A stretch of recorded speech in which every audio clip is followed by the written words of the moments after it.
please don't fall for that trick anymore. Yes, you can predict revenue with search engine optimization and content marketing. Hey, what's up, party people? My name's Ryan Jackson, and today I'm going to give you the best advice I would ever give someone who's running the marketing department for a startup. But before we get started, go ahead and scroll down to the red button that says subscribe. Click the bell icon, then hit all. What this will do is give you live updates of the latest and greatest content that I put out. Thanks and enjoy the video. The first piece of advice is budget correctly. Now, I know this is a very broad statement, but let me tell you something about SEO and the SEO industry.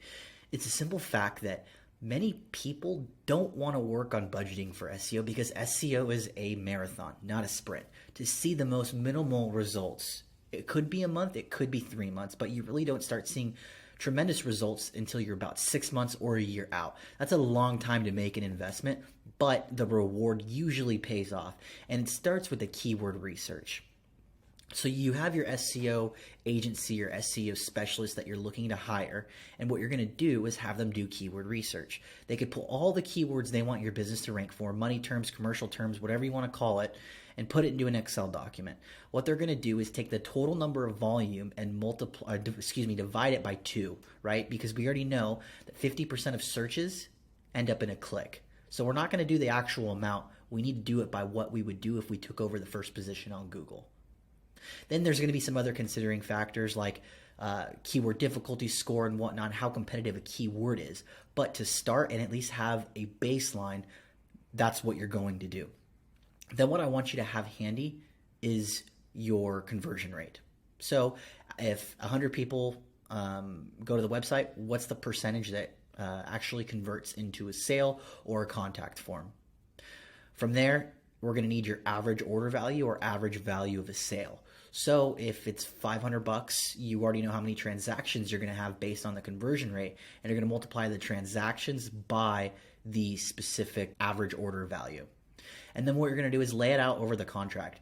So as a business owner, you need to understand, especially a startup, because it's someone else's money, you need to understand how much time you have to make in this investment in order to see a return. And it's a very difficult thing to do because SEO is a long-term game. The second thing I want you to focus on is your website foundation. Now, this can get very broad and very technical, so I'm just going to keep it simple.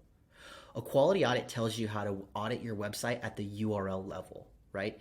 If you look at Ahrefs, SEMrush, Moz, you press within maybe a couple of buttons and then it spits out an auto-generated report. Those reports are... Don't use those reports. Those reports are the worst. What you need is have a report that takes the sessions that you're getting to each URL, what keywords that specific URL ranks for with exact match and secondary keywords. Then what I want you to do is take the Google Analytics metrics that it has, that web page has. So it could be conversion rates, time on session, average order value will be in there. And I want you to take all that information and then begin to perform your audit. Your keywords start to change. Ensure that URLs are included in the sitemap. I can't tell you how many times I've seen even home pages not included in a sitemap. And it's important because if you go to an SEO agency, a lot of them aren't going to look over that technical aspect of it. And the reason why a quality audit is important because it tells you at a URL level if you have a solid site structure. It provides a sort of check and balance so you don't go invest a crap ton of money in other areas and your website doesn't grow. Imagine being, $15,000 into an SEO investment and your website can't grow because your foundation is very bad. With that being said, here's a quick look at my quality audit. At a URL level, the foundation audit pulls and preps different resources such as Screaming Frog, Google Search Console, Google Analytics, Ahrefs, and SEMrush into one specific sheet so it can provide actionable tips for your business to succeed. The third thing I want you to focus on is a competitive analysis. Now, it's not a cookie cutter competitive analysis like we talk about with Ahrefs, Moz, SEMrush. We need to know and identify where the competitive weakness is, right? We look at 3 of your competitors and we say to ourselves, how can we identify a weakness so we can capitalize and thrive our SEO strategy based on that weakness? For instance, if we look at link velocity is how many do follow links a site has received in the last 90 days. If their link velocity is low, that means they're not staying consistent. Link building is pointless if you don't stay consistent. So that tells us there's a hole in their strategy that we can really capitalize on with link building and not having to do a bunch of other things. The next thing it needs to tell you is how long content is, right? If you're publishing blog content or content on a website for a keyword you want to rank for, if they're beating you by 1,200 keywords and they have maybe a couple more backlinks, that site will outrank you. So it's up to you to sort of look at what content is on there before it's written and produced. But again, don't use exporting tools. I have a perfect template. I'm going to go ahead and just show it to you really quick so you can kind of see an overview. The competitive audit takes 3 competitors and measures them up against your own domain. From an SEO perspective, you can measure things like the quality of content, how often competitors are posting in comparison to you, the top 3 pieces, how many words on average per page, the number of words per article, if they produce video and image content within their posts, what the domain authority of competitors are, and overall backlink profile. You can get into social media and all areas that affect SEO as well. So let's say you already have a site structure. Your site structure is perfect, it's on point. Now we need to get started in the growth of your site. With those keywords you targeted, we're going to use link building.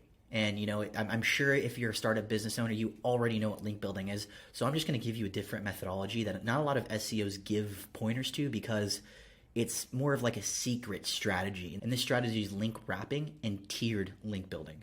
What this is you look at tier 1 links. Those are any links that currently point to your website. So if you go guest post on Forbes, that Forbes article is considered a tier 1 link because it points to your website. Tier 2 links or link wrapping is getting blog posts that point to that specific article that you have on Forbes that then still points to your site. So if we look at an example, if Huffington Post links to that Forbes article, that is considered a tier 2 link. So it's really important when you wrap those links up, it gives those links and other links on the specific page power. So if we look at the link wrapping strategy, if you're building links to those tier 2 links, it gives the tier 1 link more equity and authority because we're powering up and juicing up page authority. But the main takeaway of this video is to ensure that you're predicting and forecasting your revenue based off SEO because a lot of agencies will tell you that you cannot do that.